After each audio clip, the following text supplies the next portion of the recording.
Bonjour à tous. Aujourd'hui, je vais vous parler d'un sujet que, en général, peu de gens connaissent, le refus global. Donc, tout d'abord, connaissez-vous le refus global? En fait, si vous étudiez en histoire, probablement. Sinon, ces mots vous font peut-être penser à un titre de chanson qui pourrait être assez d'actualité.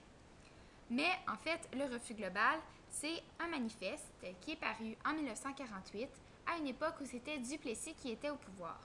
Refus global dénonce un peu tout à la fois. Il trouve qu'autant la politique, la société que la religion sont tournés vers le passé.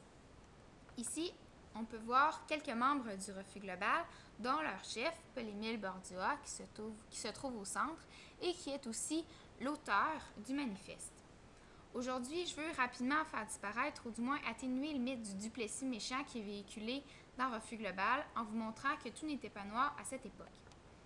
En fait, comme on peut le voir sur ce graphique, durant les années 40 et 50, le Québec se développe approximativement au même rythme que les autres nations occidentales. Ici, c'est sa province voisine, l'Ontario.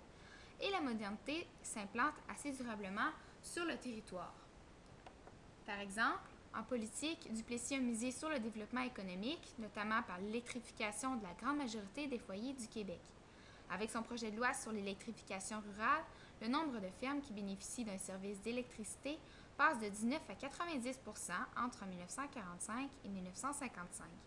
La majorité de la population aujourd'hui porte une image assez négative envers Duplessis, alors que, comme on le voit déjà, à l'époque, les gens vivaient dans une société quand même assez normale.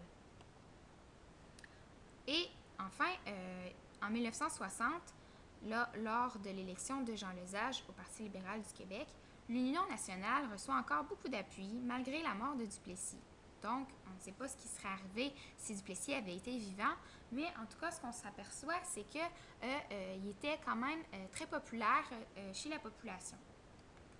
Tiré à 400 exemplaires, le refus global a eu peu de répercussions. C'est surtout après coup que l'œuvre a marqué le Québec, notamment durant la Révolution tranquille. Donc, j'espère que j'ai réussi à vous éclairer un peu plus sur ce manifeste, mais aussi sur l'époque de Duplessis. Et j'espère que je vous ai aidé, que peut-être que vous voudrez en savoir plus par la suite.